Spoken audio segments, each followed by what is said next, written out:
Peace, peace. Grand new day, good people. It's your girl, Morgan Renee Myers, tuning in with you all for a unique story time with Morma. So today is Monday, June 19th, 2023. And for those that don't know, Juneteenth is now a nationally recognized holiday. What is Juneteenth? Juneteenth is the celebration of the emancipation 2 years after, might I add, of all enslaved Africans, okay? So in 1863, the Emancipation Proclamation came to be, and then 2 years later, there were some people in Galveston, Texas that still had not heard about this. The white folk that owned them probably damn sure knew.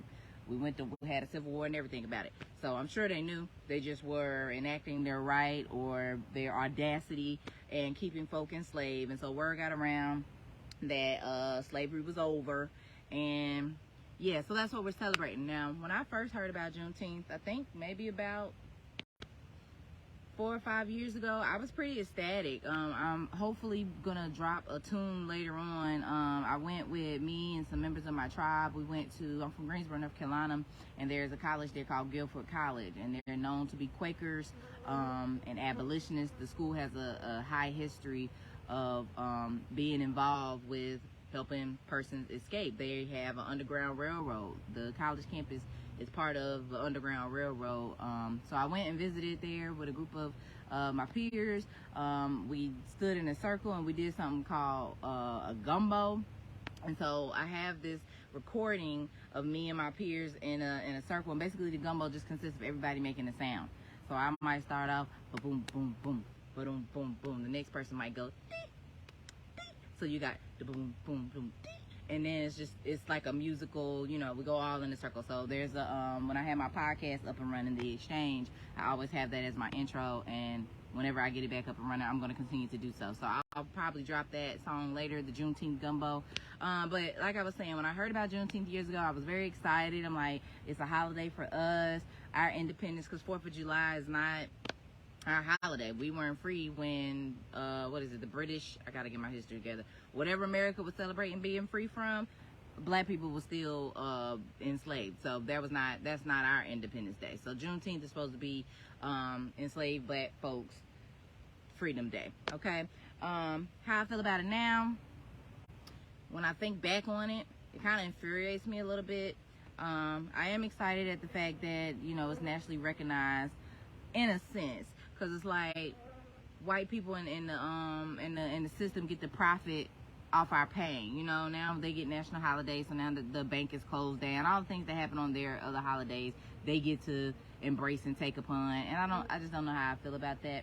And then also the fact that we're celebrating last news, basically. We're celebrating learning about being free 2 years after we were already free. Why are we even having to be freed? So I have mixed feelings about Juneteenth, but I saw this book in Target called What is Juneteenth?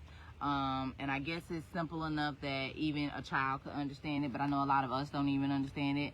And it might be some things that, I don't even know about this holiday. So I wanted to read this, but also first I want to show you guys this painting that I did some years ago. I did a photo shoot. So my brand is More of My Creations. I crochet. I also sell body oils, incense, black soap, toothpaste, fluoride-free toothpaste, things like that. And I did a photo shoot for my crochet line one year at the Guilford College at the Underground Railroad. And hold on, I'm in the woods, y'all. And I got a bug in my bag. Let me zip this up.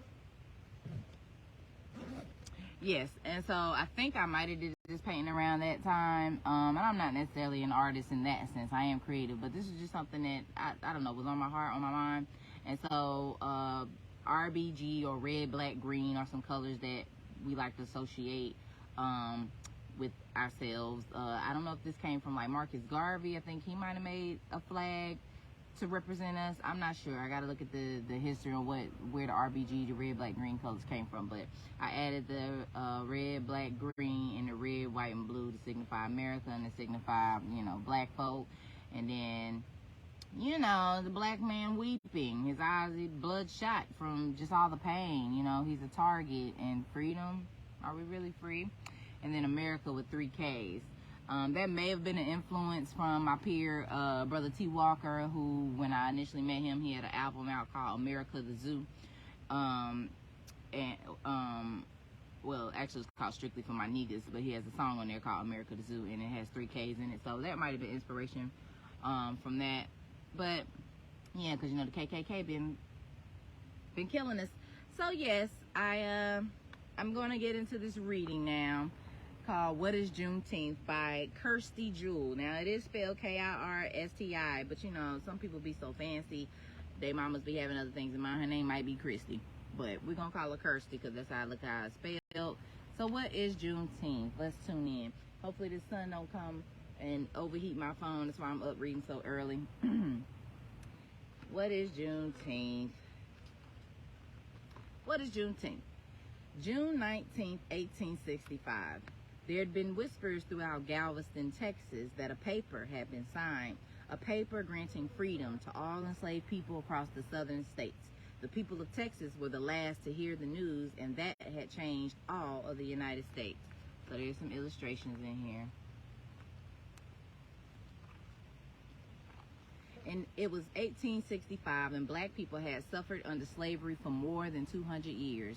Most northern states had outlawed slavery by this time. However, in the South, it was legal, and white people with money continued to use the forced, unpaid labor of black people to grow even richer.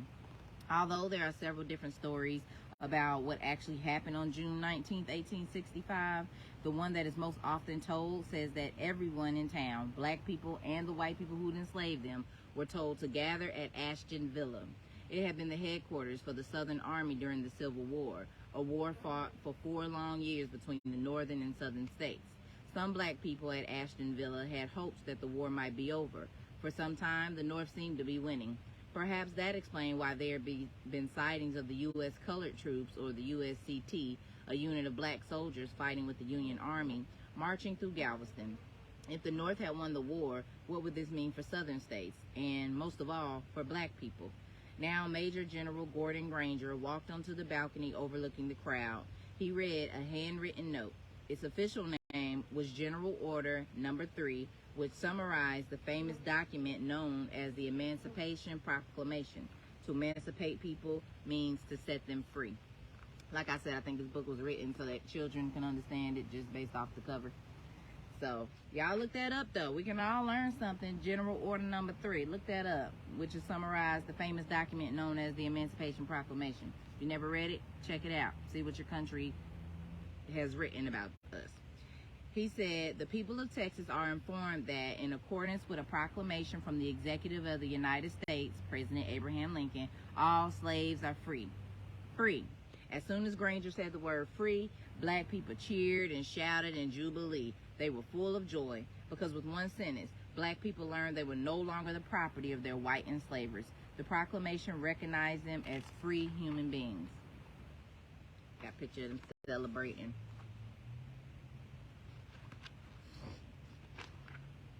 People began to dance. Some exclaimed, "Hallelujah." Others hugged each other and cried. Freedom was a dream that many thought would never come true. What they didn't know was that the Emancipation Proclamation had been signed on January 1st, 1863. It took almost 2.5 years for the people of Galveston to find out the news that changed the future of the United States. Why did it take so long for enslaved people in Texas to find out about the Emancipation Proclamation as well as the Union victory 2 months earlier? Location was one reason. Among the Confederate states, Texas was farthest west, away from the action of the war, so as northern troops began winning the war, some enslavers left eastern southern states such as Louisiana and Alabama and moved to Texas. There they started new plantations, or very large farms. They brought along the enslaved people they owned to work their new land. One formerly enslaved man named Louis Love remembered having to leave New Orleans, Louisiana, suddenly after northern soldiers took over the city. Love's enslaver knew that if his workers were free, he'd have to pay them. The very next morning, Love said that about 300 enslaved people were ordered onto wagons and moved to Texas.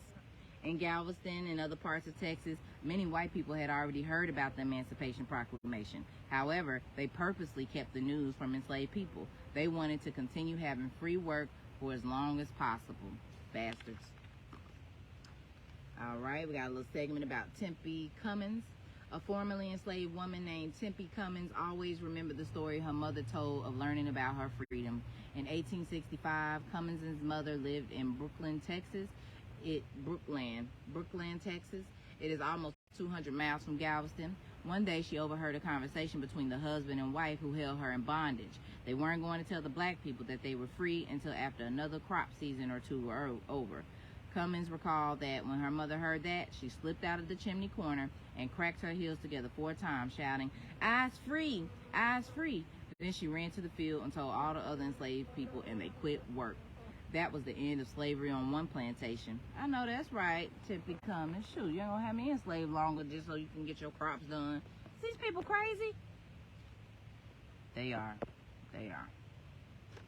All right. Also, there hadn't been any Union soldiers in Texas to let black people know about the Emancipation Proclamation. Even after General Granger made his announcement in Galveston, there were other cities in Texas where it took even longer to hear the news. Wow, that's crazy. So it really wasn't June 19, 1865. Like, that one city knew, but there were more that didn't know. Come on now. June 19, 1865 will soon become a holiday celebrated by all black Americans across Texas and the South. Decades later, it will be honored across the country, a day of jubilee, as it is often called, for all Americans. A holiday named by blending the words June and 19th, Juneteenth. All right, so I guess that was the intro. Chapter 1, Centuries of Slavery. The years of slavery represent a very dark and cruel time in American history. Taken from the western coast of Africa, the first group of African people were brought by ship to Virginia in 1619.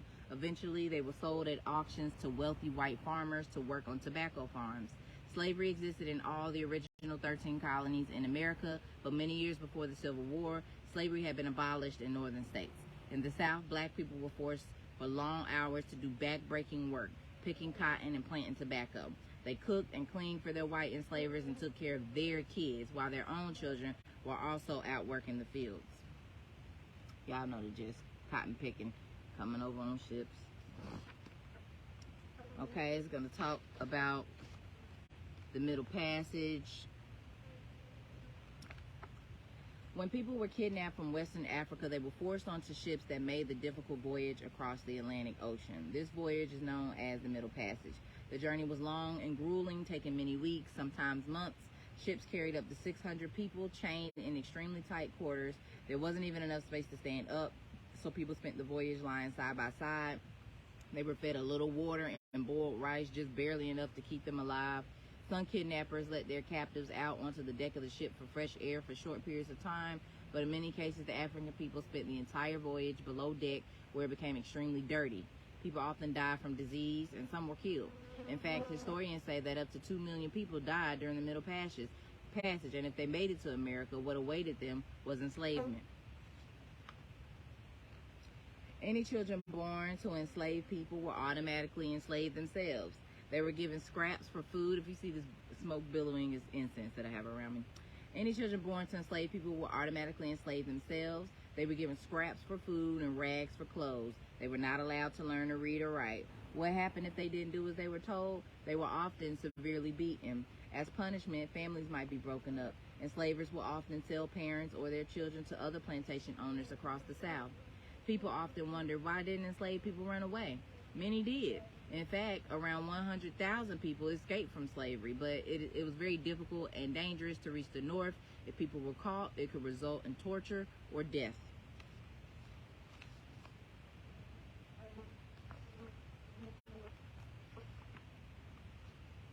Auctions of enslaved people.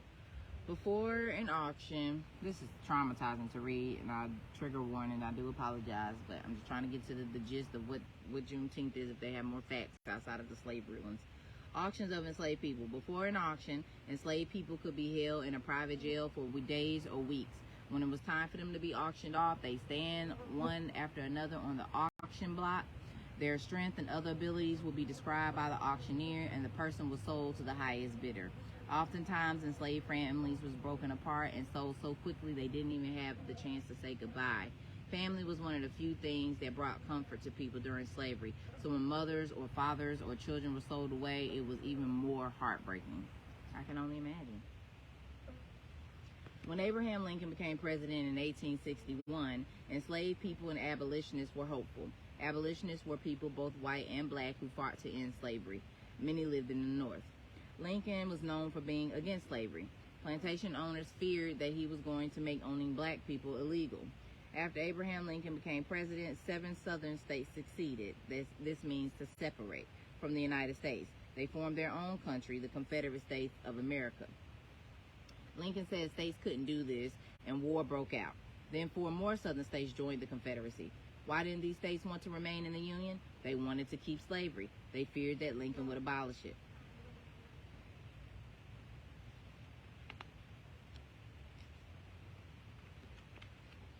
The possibility of becoming free gave black people in the Confederacy tremendous hope.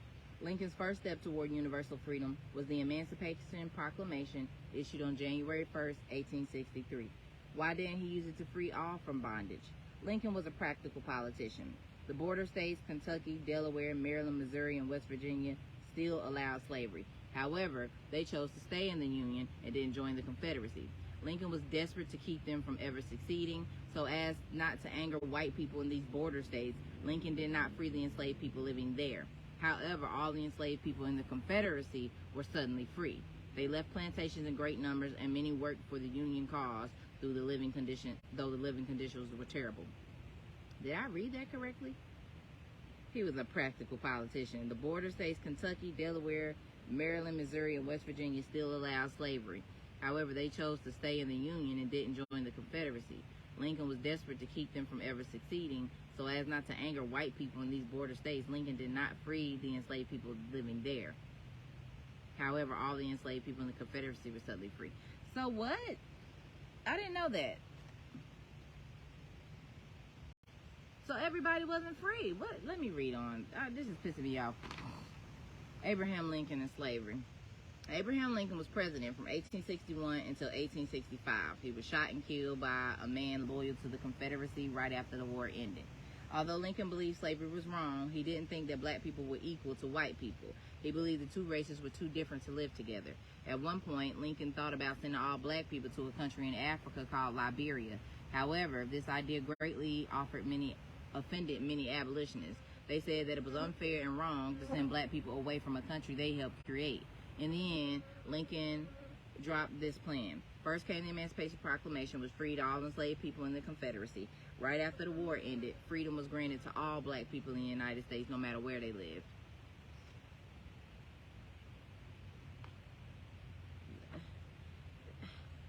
Okay, I got to do some research. So, in 1863, Emancipation Proclamation freed all the enslaved people in the Confederacy. So all the states that left the United States and created the what is it called?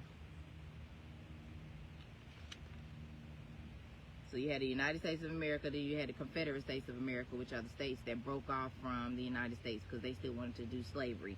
He didn't want to offend the other states that allowed slavery, the bordering states, Kentucky, Delaware, Maryland, Missouri, and West Virginia, which still allowed slavery, but they didn't leave and detach and become the Confederate States of America. So he didn't want to offend them. So there was still slavery allowed in those states, but the Emancipation Proclamation freed the slaves in the Confederacy and the states that decided to depart from America.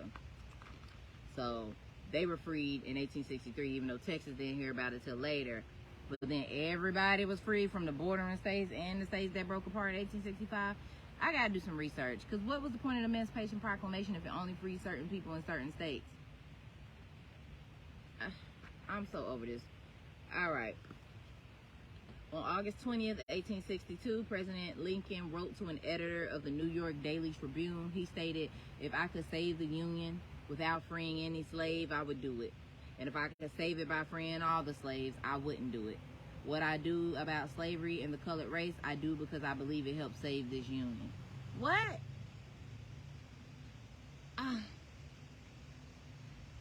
I'm in turmoil right now because the book is trying to pan it out as like Abraham didn't believe in slavery.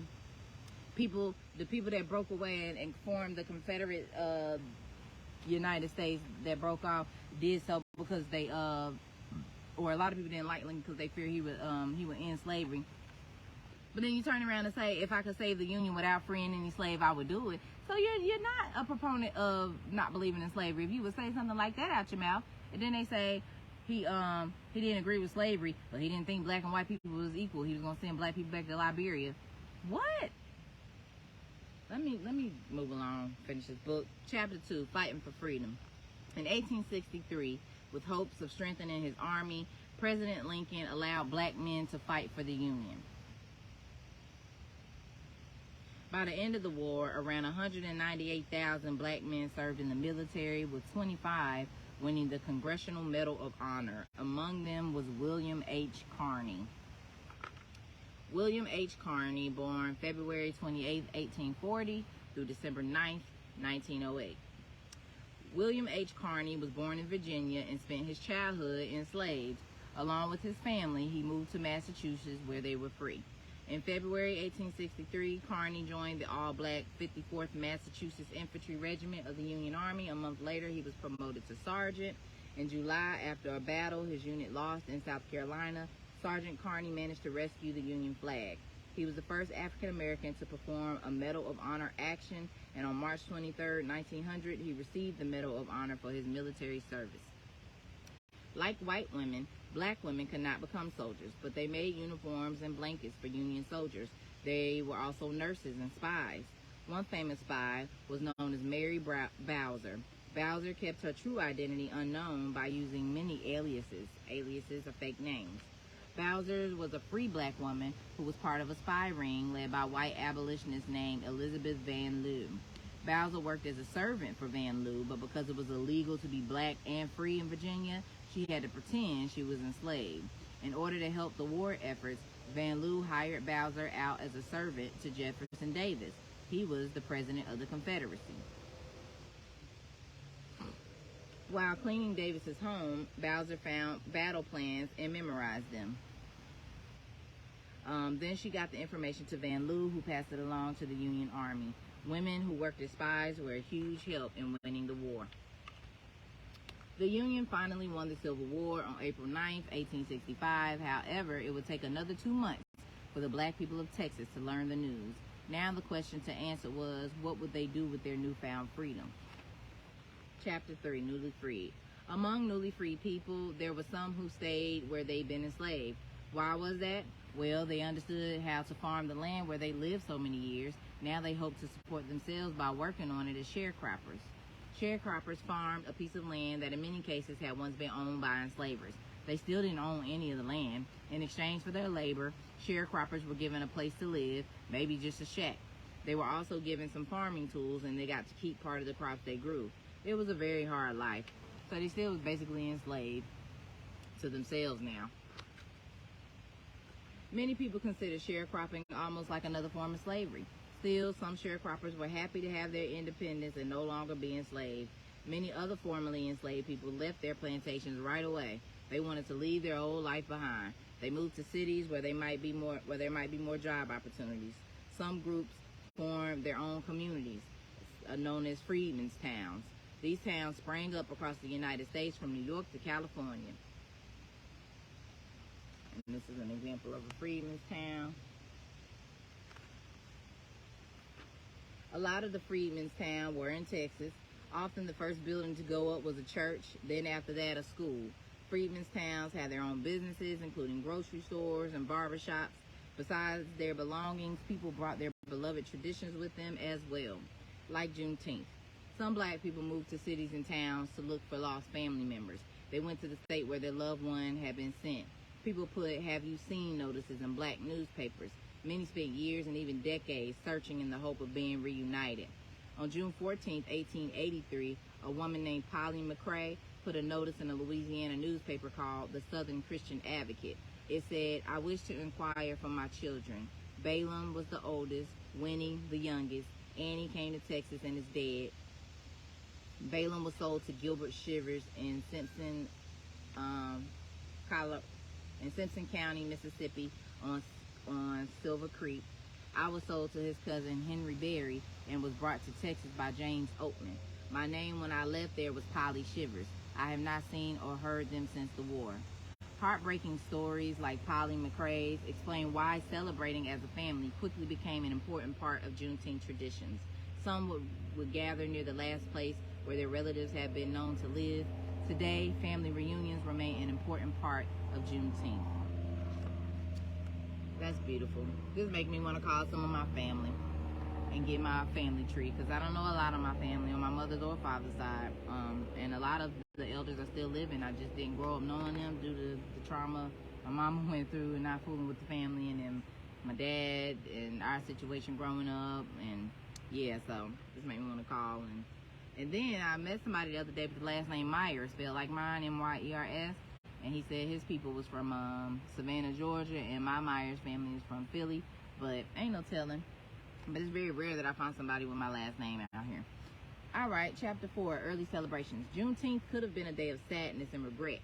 In June 1865, some formerly enslaved Texans might have resented being the last to know of their freedom, but black people chose to make Juneteenth a day of joy. Starting in 1866, people from across Texas met in Galveston, where Major General Granger first read aloud General Order No. 3. The first documented Juneteenth celebration was held at Reedy Chapel, a church that continues to hold Juneteenth celebrations today. People came in their finest clothes. In the late 1800s, men might wear elegant three-piece suits, while women wore long, beautiful gowns. These gowns often had a high neck, and the most expensive ones was trimmed with lace. Black folks celebrating. Now that they were free, black people could wear whatever they wanted and be as fancy as they liked. When the holiday first started, families gathered in parks or churches. The Emancipation Proclamation was often read aloud to the crowd. People sang spirituals that had been sung in the time of slavery. Songs such as Many Thousands Gone and Go Down Moses were popular during this time.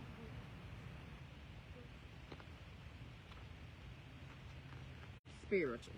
Music has always been important within the black community. When the first people were stolen from Africa and put on ships, singing helped captives soothe one another during the terrible voyage.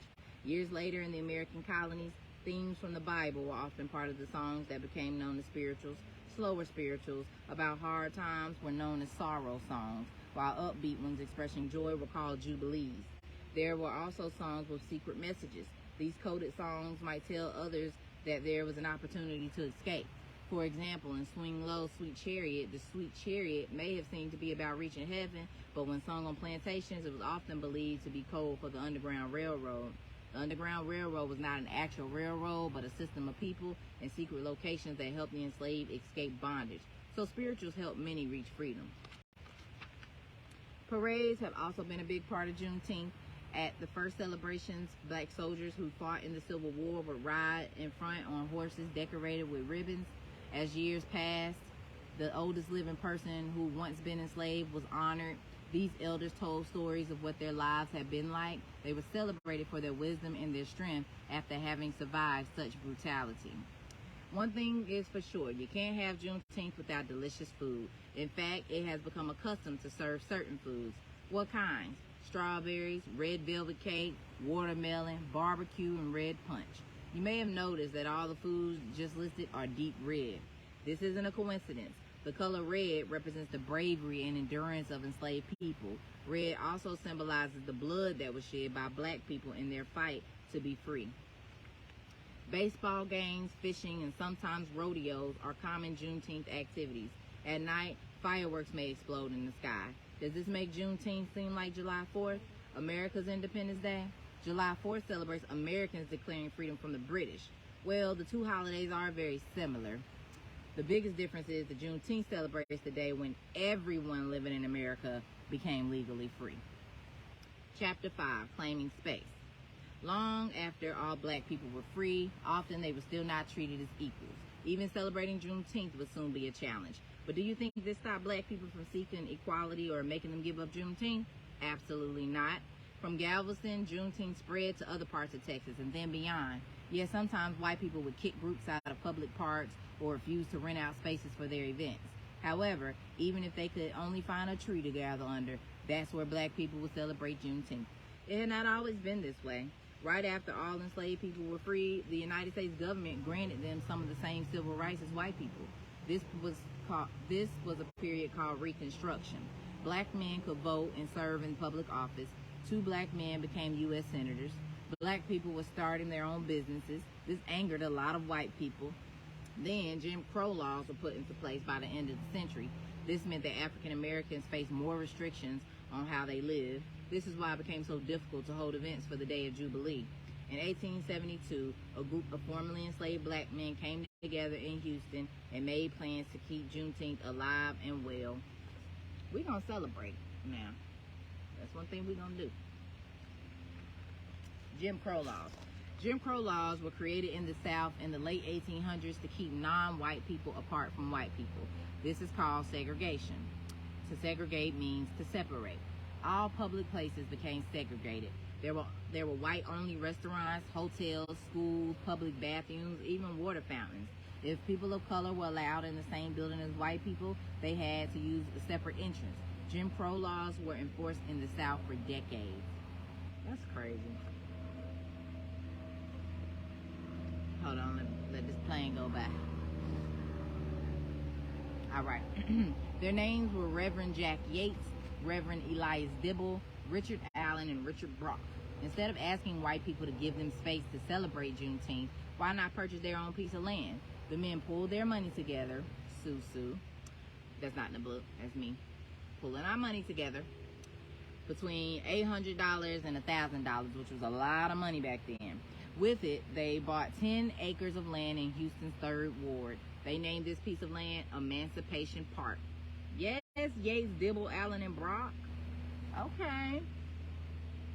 See what happens when we can pull our money together and work together and not have all this extra drama? We can get some stuff done. Hold on, these planes is planing. In Austin, Texas, a formerly enslaved man named Thomas J. White organized a group of businessmen who would work toward owning their own park. They called themselves the Emancipation Park Association. I need the book. I got it from Target. It's called What is Juneteenth by Kirsti Jewell. I'm sure if it's not at Target, it's probably on Amazon or something. But yeah, girl, go get it, honey. In Austin, Texas, a formerly enslaved man named Thomas J. White organized a group of businessmen who would work toward owning their own park. They called themselves the Emancipation Park Association. White believed that owning their own land would empower the black community. In 1907, White and his wife, Maddie B. White, bought 5 acres of land in East Austin. Like the park located in Houston, it was named Emancipation Park. Juneteenth celebrations in Austin were celebrated there for 30 years. Now they are held in a nearby area known as Rosewood Park. I wonder what happened to Emancipation Park. Did it get gentrified? I want to do some research now. Why is it in Rosewood? Why they ain't keeping it in Emancipation Park? About 2 hours north of Austin in Mexico, a special organization purchased 18 acres of land specifically for Juneteenth celebration. I am loving this. These people in Texas not playing. We're going to celebrate our freedom, baby. The area is now known as Booker T. Washington Park.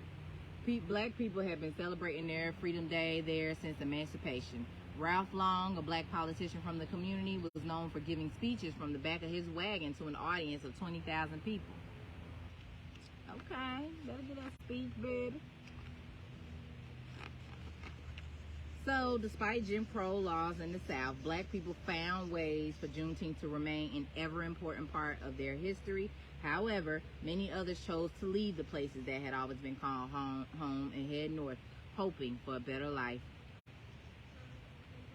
All right, Chapter 6, Juneteenth's Migration. Right after the Civil War, 90% of all black Americans lived in the South. But that changed. Over time, black people from all over the South migrated to or went to live in other parts of the country. Where did they go? All right, here goes a little map at the bottom.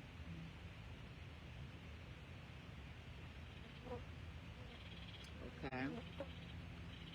Large northern cities like Chicago, Detroit, and New York were popular. Large northern cities like Chicago, Detroit, and New York were popular destinations. Many people also migrated to cities in California like Richmond and Los Angeles. The hope was to find better opportunities and escape the racism of the South. From 1916 to 1970, around 6 million black people moved from southern states. This period is called the Great Migration. Remember, write these days down. Do some research, y'all. Learn about your country, your people, our history. From 1916 to 1970, that's a good amount of time. 1916 to 1970, some of y'all was born in the 70s. Thank you for doing this story time. I'm loving it. Yes, you're welcome. I seen it in Target, and I was like, I want to read this book on my story time. See what that time out. See what we can learn. So yeah, I'm alright. Where my highlighter? 1916 and 1970, the Great Migration. How many years is that, y'all? My counting ain't too good. Hold on, let me slow down. So let's just act like, let's round 1960 up to 1920. So 20, 30, 40, 50, 60, 70. That's 54 years of moving around. Wow. Wow, wow, wow. Although starting a new life in the North. All right, bird. I'm reading. Hold on, these birds is birding. Although starting a new life in the North, let me take a minute to catch my breath, drink some coconut water. I got it in my little thermos, keep it real cold.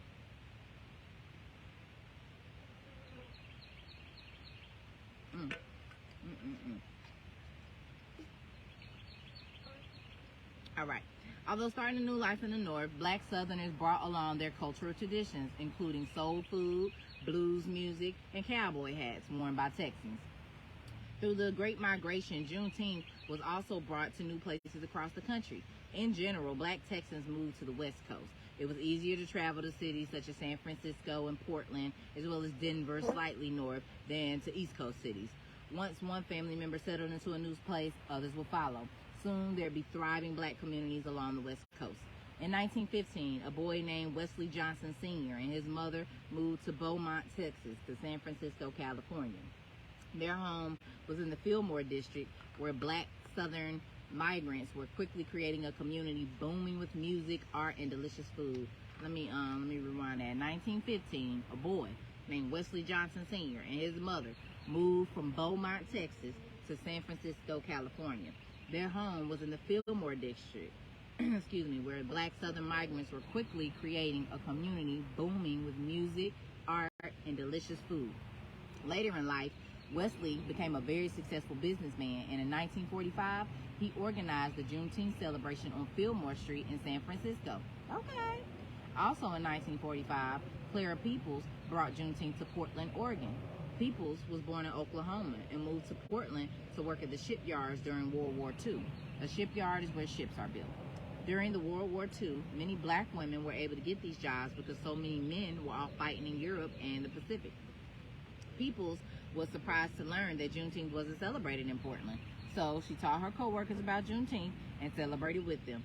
After years of work, in 1972, people had organized Portland's first official Juneteenth celebration. By then, she was a beloved community leader, feeding the hungry through her food bank. Shout out to you, Clara Peoples. Okay, I like her style. In 2011, she was officially named Mother of Juneteenth. Her granddaughter, Janelle Jack, now leads Portland's Juneteenth celebrations every year. Oh, that's what's up. The Great Migration brought Juneteenth to the north and out west, where many more black people came to know about the holiday. Unfortunately, the better life that migrants had hoped to find was most often out of reach. America, America. Chapter 7, A Revival, 1968. In the United States, racism could be found everywhere. There may have not been Jim Crow laws in the North and West, but laws still existed that kept black people from having the same opportunities as white people. They were often denied a good job, decent housing, and good schools. In the 1950s and 1960s, the country went through major changes. Americans from all backgrounds worked together in the fight for equal rights for black people. This period is called the Civil Rights Era. It's so significant because of how much real progress was made. There were waves of peaceful protests. For example, people refused to ride public buses we got the lunch counter sitting in picture. People refused to ride public buses that made black people sit in the back. Young black students sat for hours at lunch counters that only served white people. There were marches like the one in Washington, D.C. in 1963, when a very large crowd of 250... Let me get my math together. 1883, no, 1893, and 1895 was when emancipation. Okay, so almost close to 100 or so years later, we still being treated like sop. There were marches like the one in Washington, D.C. in 1963 when a very large crowd of 250,000 people demonstrated for fair employment and full equality. Due to the hard work of Dr. Martin Luther King Jr. and many others, Congress passed the Civil Rights Act in 1964 and President Lyndon B. Johnson signed it. A Voting Rights Act was signed the following year. These two acts got rid of Jim Crow laws, banned segregation in public places such as hotels and restaurants, and ended practices that kept black people from voting. Yeah, I heard, I was reading up on Fannie Lou Hamer's story. She was a civil rights activist, and she fought hard for voting. And they did so much to keep us from voting. They had literacy tests and all kind of crazy stuff. All kind of crazy rules to just keep us from voting. But during the Civil Rights era, Juneteenth lost popularity. Why did this happen? Historians have a few explanations. Some think that black people stopped honoring Juneteenth because it focused too much on the past, the time 100 years earlier when slavery ended. The Civil Rights Movement, on the other hand, was focused on the future and the securing the rights of black people. Others say that one goal of the movement was to integrate society, bring people of all colors together. In their opinion, Juneteenth segregated black people and creating a holiday just for them. But in June 1968, new life was breathed into Juneteenth. It happened as a result of a civil rights event that didn't go as planned, the Poor People's Campaign.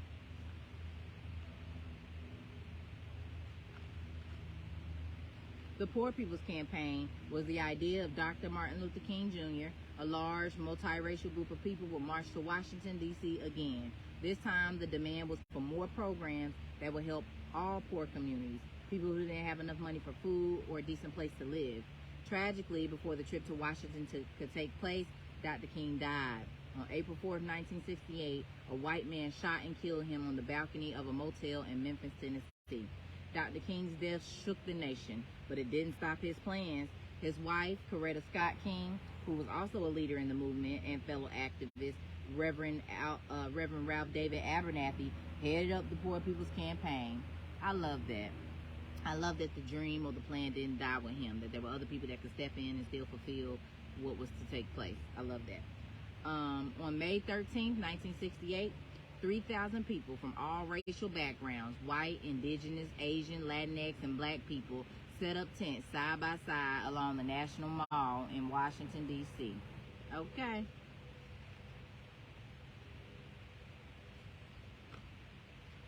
This was a time when many people were still living separately based on the color of their skin. The hope was for Congress to pass an economic bill of rights to give poor people a better life. They were also supposed to be a solidarity march on May 30th, but the date was changed at the last minute. The new date was June 19th. Okay, Juneteenth. The holiday would show that although the emancipation of enslaved people happened more than 100 years ago, many people of color were still oppressed. Did people march? Oh yes.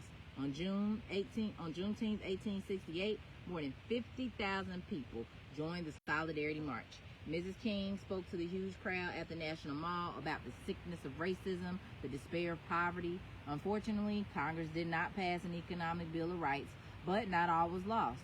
It was at the march that many people first learned about Juneteenth. And so when people returned home, they brought new interest in the holiday with them. Juneteenth went from just being a celebration of the past to a celebration also honoring the present and focusing on hope for the future. Juneteenth continues to move into new cities across the country. How is it celebrated today? Well, that depends on where you live. So let me pause right there. I know back home in Greensboro, North Carolina, where I'm from, there's a person by the name of April Parker who's come up with the Juneteenth Coalition, and they've done a bunch of great events. I know over this past weekend they had a sneaker ball. They had Sistars of Juneteenth celebration, which is like an all-women lineup of performers and things like that. They had a black food truck festival downtown Greensboro. They had some other events at the Civil Rights Museum, which used to be Woolworths, which was where the A&T Ford came and sat during the sit-ins. That was a big historical thing in our city. February 1st, I think 1968, if I'm not mistaken, is when the sit-in took place. They shut down downtown, had different events going on. So there's all kind of cultural festivals. We got the djembe drums, everybody dressing in their kente cloth and they African get up. It's a real good time. I hate that I missed it. I wish I was home to celebrate it, but yeah, Juneteenth be lit, baby. Chapter 8, celebrations today. Today, in many places across the country, Juneteenth traditions from 1866 continue. Celebrations still often take place at parks. Crowds listen to speeches and marching parades. Games are played and barbecue grills are blazing. The traditional red foods are still enjoyed. After all, does anything taste better than red velvet cake? Yeah, there's plenty. I'm not a red velvet cake person. But as the culture of black people in America grows even richer, there are also new ways to celebrate. Lift Every Voice and Sing, a song written in 1900 and also known as the Black National Anthem, may be followed by a hip-hop performance. The Pan-African flag with its red, black, and green bands may stand alongside the official Juneteenth flag. So there's no color here to see this Juneteenth flag, but apparently we have a Juneteenth flag. I didn't know that. In 1997, Juneteenth got its own flag, created by Ben Haith, the founder of the National Juneteenth Celebration Foundation. He worked with an artist named Lisa Jean Graff to create a meaningful symbol for the holiday. The flag has a single white star in the center. The star stands for two things. First, it represents Texas, known as the Lone Star State. Second, the star represents the freedom of black people in all 50 states. Around the star, there is a burst meant to look like a little nova. A nova is what astronomers call a new star.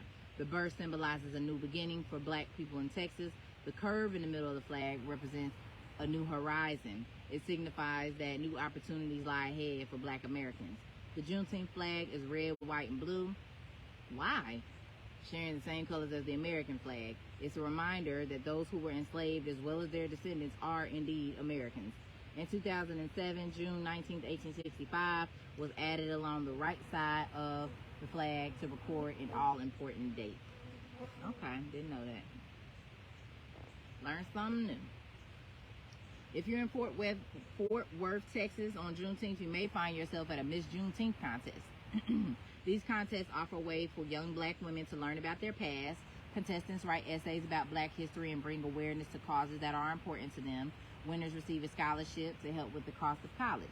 The Miss Juneteenth contest started in Texas. However, you can now find them in cities across the country, such as Las Vegas, Tampa, and Milwaukee. Milwaukee also hosts one of the largest Juneteenth celebrations. It began in 1971. It started with about 500 participants and now has grown to include tens of thousands of people. It has always been hosted by the Northcott Neighborhood House, which is a community center. Many cities celebrate Juneteenth on a weekend. Milwaukee, however, insists that the holiday be observed right on June 19th, even if it falls on a weekday. The city's festivities take on issues that are important today. Politicians shake hands with attendees and address major concerns of the black community. It's also been a prime time for registering people to vote for upcoming elections. In Flint, Michigan, you may find yourself playing a large game of dodgeball or completing in a double dutch contest. Or perhaps you're part of the annual parade, modeled after the first parades in Texas. Community leaders, entertainers, and church groups all walk, dance, or ride in cars through Flint's black neighborhoods. The co-chair of Flint's Juneteenth celebration, Paul Herring, explained to a reporter of the Flint Journal why he believes Juneteenth continues to be important. He said, "I always say we are the children of those who chose to survive." Got everybody celebrating, double dutching in the street. Raven Anderson remembers celebrating Juneteenth in her hometown of Bastrop, Texas, when she was a child. More than 150 relatives from her mother's side of the family got together to cook for their huge family and just enjoy being together. During the day, there's a parade on Main Street, and in the evening, there's a big dance. Anderson is proud that Bastrop's festivities always include everyone in town, regardless of race. For more than 150 years, Juneteenth has traveled into cities and towns across the country, a little different perhaps in each place, and yet the same. It's always a day to take pride in being a black American. Then 2020 came when the United States, indeed the whole world, changed because of a disease called COVID-19. Yet Juneteenth still took place, even during a nationwide shutdown. How it was celebrated changed, yet its theme of joy remained at its center. I got people in their masks celebrating Juneteenth. good that she recorded this because this is historical. Chapter 9, the Jubilee in 2020. So what happened in 2020? Maybe the question is, what didn't happen? In March, the United States shut down to combat COVID-19 because it had spread from one infected person to others. Health organizations said the best way to control new cases was to keep people apart from one another. Millions of Americans stayed at home. Offices, restaurants, movie theaters, and schools closed. For children at home, being in class meant connecting with teachers and other students by computer. If people went to public spaces, the safest thing was to wear a mask that covered their nose and mouth. Because so many businesses could no longer operate, millions of people lost their jobs. They had to worry about how they would have money to pay for rent and food. In the spring, just as people were trying to make sense of the pandemic, there was more tragedy. In late May, a black man named George Floyd was stopped by police in Minneapolis. They responded to the accusation that he had used a fake $20 bill at a store. Police officers forced Floyd to the ground. One of the police officers, Derek Chauvin, killed him by keeping a knee pressed hard on his neck for almost 9 minutes as Floyd pleaded for his life, saying he couldn't breathe. His murderer was recorded on a young woman's phone and shared across social media, and quickly there were huge nationwide protests against police killings of George Floyd and other black people.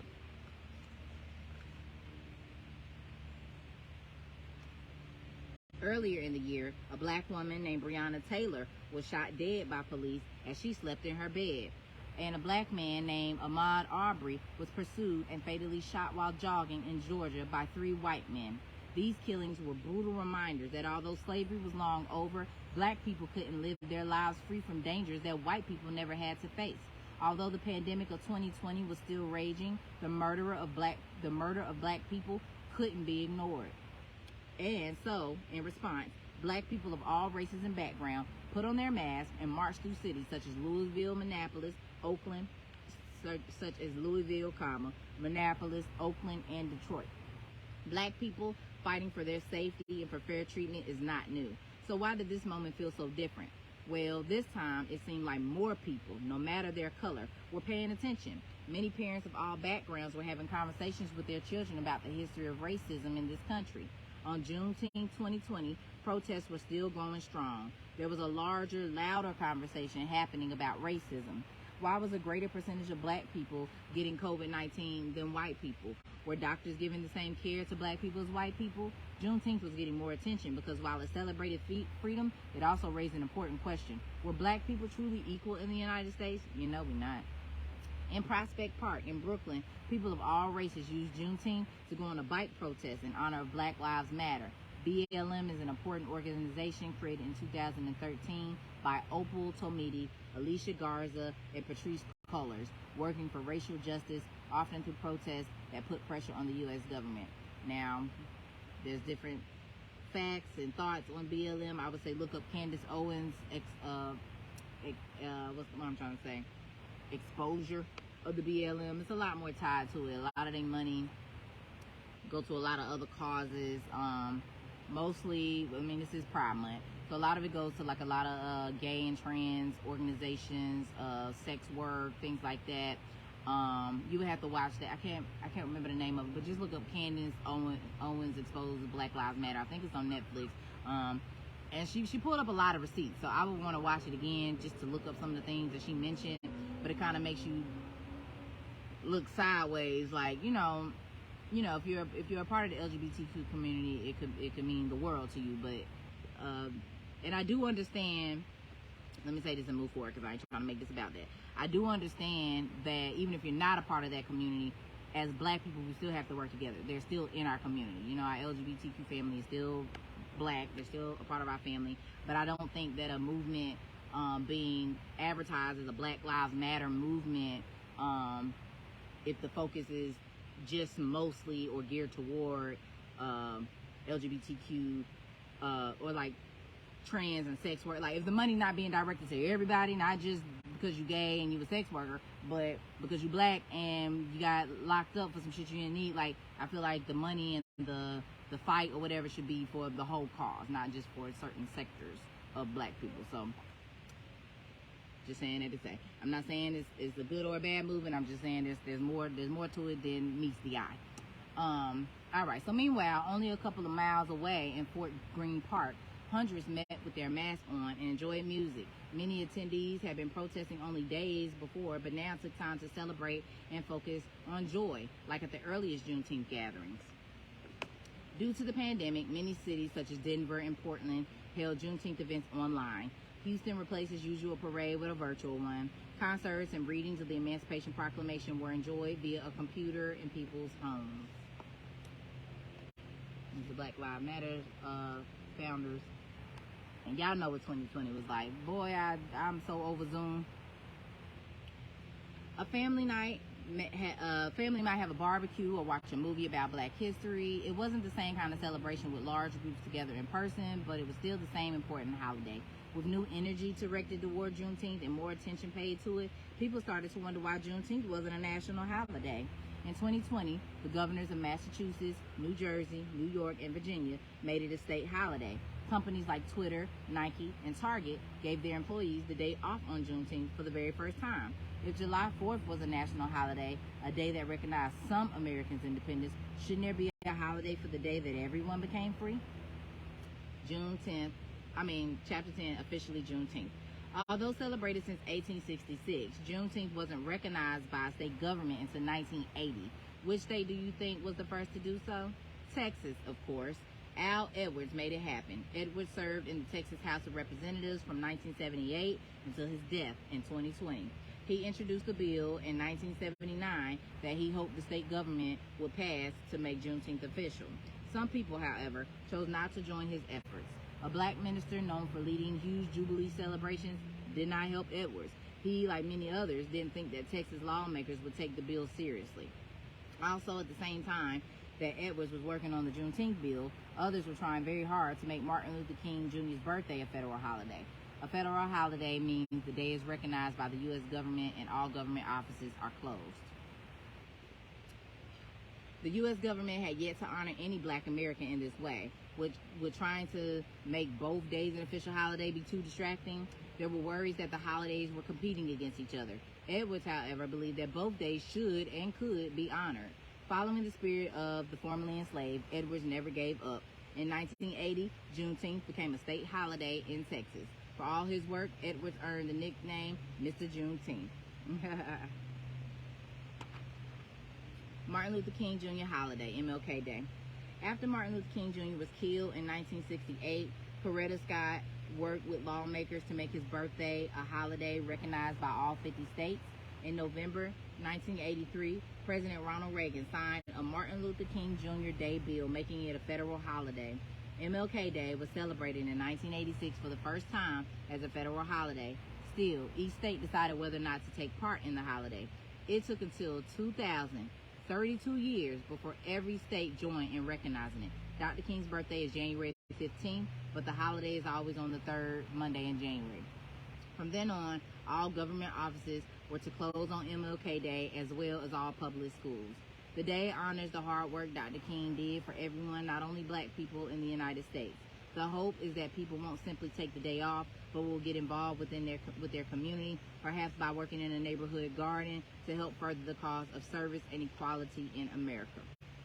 By 2020, every state except for North Dakota, South Dakota, and Hawaii formally observed Juneteenth in some way. The next step was to make Juneteenth a federal holiday, just as MLK Day and July 4th are. It's fitting that many of the people who led the fight were from Texas. One of those Texans is Opal Lee, a retired teacher who grew up in the cities of Marshall and Fort Worth. Born in 1927, she has wonderful memories of going to the local fairgrounds on Juneteenth with her family. Lee understands about people's fight for equality because of her own life. At the age of 12, Lee and her family bought a house in a mostly white neighborhood. Many of their new neighbors didn't like the Lees moving in. One night, 500 white people threw rocks and set her family's home on fire. No arrests were made, but, of course, this had a huge impact on Opal Lee. Lee has dedicated her life to serving people as both a teacher and a Juneteenth activist. In 2016, at the age of 89, Lee walked from her home in Fort Worth, Texas to Washington, D.C. That's 1,402 miles. I find that hard to believe. This 89-year-old walking that long, and where was they staying along the way? Was they ducking off in woods? Was they staying up in hotels. Like, I gotta research some more of this. Little Unfathomable, Opal Lee.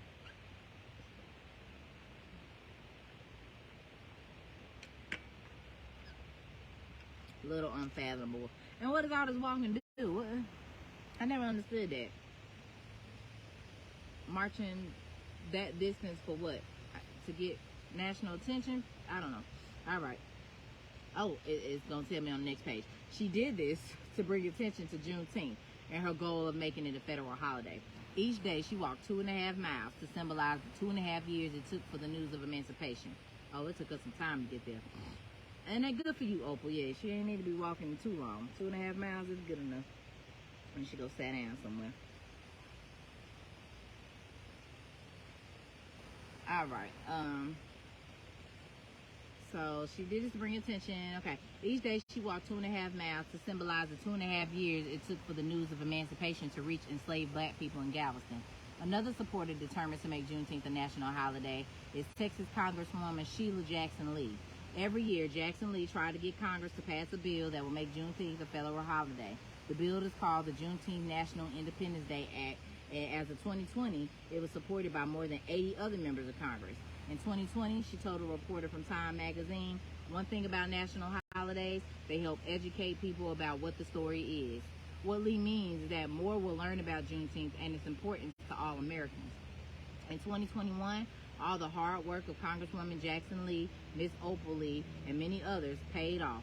On June 17, 2021, President Joe Biden signed the Juneteenth National Independence Day Act, making Juneteenth a federal holiday. The act was effective immediately, making Juneteenth 2021 the first year it was a national holiday. How will you celebrate Juneteenth this year? Okay, Joe Biden, why this ain't happen under Obama?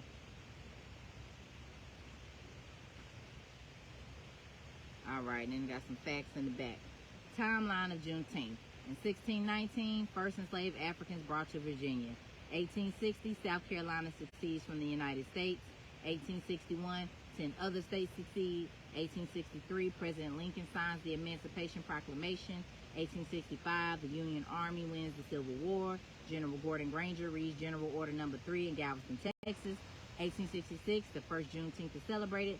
1872, 3 businessmen purchase land that becomes Emancipation Park in Houston. 1916, the Great Migration begins. 1941, the United States enters World War II. 1968, Dr. Martin Luther King Jr. is assassinated. On June 19, 50,000 people gather for the Solidarity March in Washington, D.C. 1980, Juneteenth becomes a state holiday in Texas. 1997, Juneteenth gets its own flag. 2013, Black Lives Matter movement is started. 2016, Opal Lee walks from Fort Worth, Texas to Washington, D.C. 2020, Americans of all races protest police brutality against black people. 2021, Juneteenth becomes a federal holiday. Now this is a timeline of the world. In 1848, the Treaty of Guadalupe Hidalgo is signed and the Mexican-American War ends. 1860, the Pony Express begins. 1861, Abraham Lincoln becomes president. 1900, Lift Every Voice and Sing is first performed in public. 1920, Harlem Renaissance blossoms throughout New York City. 1939, Billie Holiday records Strange Fruit.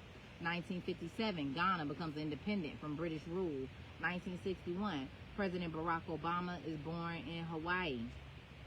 1964, the Civil Rights Act is passed. 1968, the Montreal Congress of Black Writers Conference takes place. 1984, the first Dragon Ball manga is released in Japan. I don't know why that's important, but I'm going to look it up. 1996, the Women's National Basketball Association, or the WNBA, is founded. 2013, Nelson Mandela, South African activist and president, dies at the age of 95. 2018, President Saleh Work Zewde becomes the first woman president of Ethiopia. And in 2020, the COVID-19 pandemic strikes. So she has a bibliography in the back, books for young readers. There's a book called A Black Woman's History of the United States. She got the names backwards. Hold on. Dinah Ramey Berry and Kaylee Nicole Gross, A Black Woman's History of the United States. There's a book called Juneteenth for Maisie by Floyd Cooper. There's a book on Juneteenth by Gordon Reed. and Annette Gordon Reed. All Different Now, Juneteenth. The First Day of Freedom by Angela Johnson. Freedom's a Gift, a Juneteenth story by Sharon Wilson and Valerie Wesley. The Warmth of Other Suns by Isabel Wilkerson, and A People's History of the United States. So these are all books that she's suggesting young people read. Take a screenshot of that if you need.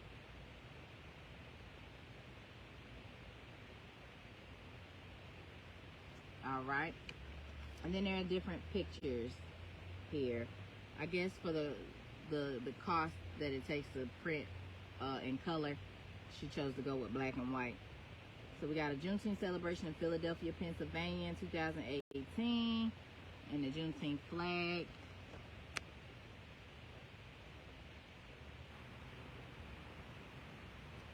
Okay. We got a Juneteenth parade float in Galveston, Texas. Ashton Villa in Galveston, Texas. This is where the general came and told them about being freed. Okay. The Juneteenth Freedom March and Celebration in Seattle 2020. Wow, I thought we were supposed to be with our mask on. And this is where in Seattle? A Juneteenth Freedom March and Celebration in Seattle, Washington 2020. Wow. A stilt walker during a celebration in Philadelphia, Pennsylvania, and performers dance during a Juneteenth celebration in Brooklyn, New York. I love us. I love us. Even though the holiday is kind of whack in the sense that we learned about, everybody learned about being free from slavery 2 years after the Emancipation Proclamation. It is a joy to see us celebrating lives. We have Mr. and Miss Juneteenth during the 2021 celebration in Milwaukee, Wisconsin, a Juneteenth barbecue in Boston, Massachusetts. People look at the original Emancipation Proclamation at the National Archives building.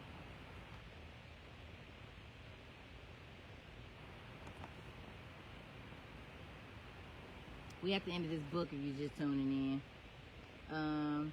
A print of a famous painting showing enslaved people learning of their emancipation and the Emancipation Proclamation. Can't really see it that well. And you got the 2 African-American sergeants in the Union Army. We got a game of tug of war at a Juneteenth celebration in Riverside, California. And Opal Lee, who worked hard to make Juneteenth a federal holiday. That's the lady who walked the 2.5 miles for 1,400 miles from her home in Texas to D.C. to get national attention for Juneteenth. Then we have a statue of William H. Carney in Norfolk, Virginia, and Sheila Jackson Lee, U.S. House Representative from Texas, who helped to get Juneteenth a national celebrated holiday.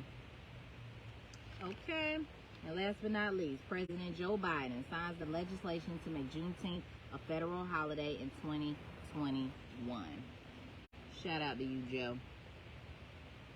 All right, so I hope you learned something new today about Juneteenth. And if you're celebrating today, have fun, be safe, enjoy it. Take time to show gratitude, to honor your ancestors, to understand the country that we're in, and to know that even with these celebrations, America is still America, okay? So let's not be blindsided. America is still America. But we give thanks on today for our ancestors that came before us, those that were able to survive, those that fought for our rights, those that endured the civil rights movement, enslavement, all of that. We give thanks to them so that we could be here today. And let's not forget where we come from, okay? Let's continue to do the work to educate our young people, to educate ourselves, our neighbors, our community. Let's be communal. Like some instances recorded in this book, people came together with their money to purchase land because we couldn't even celebrate being free in certain places because of Jim Crow laws. They didn't want us there. So we had to purchase parks. We had to purchase places to be. Let's use that same concept of a Susu pulling our money together, our thoughts, our energy together so that we can be united, okay? Let's not be divided. We are better together in everything, okay? So I hope you learned something today, and I hope you all have a great rest of your day. Peace.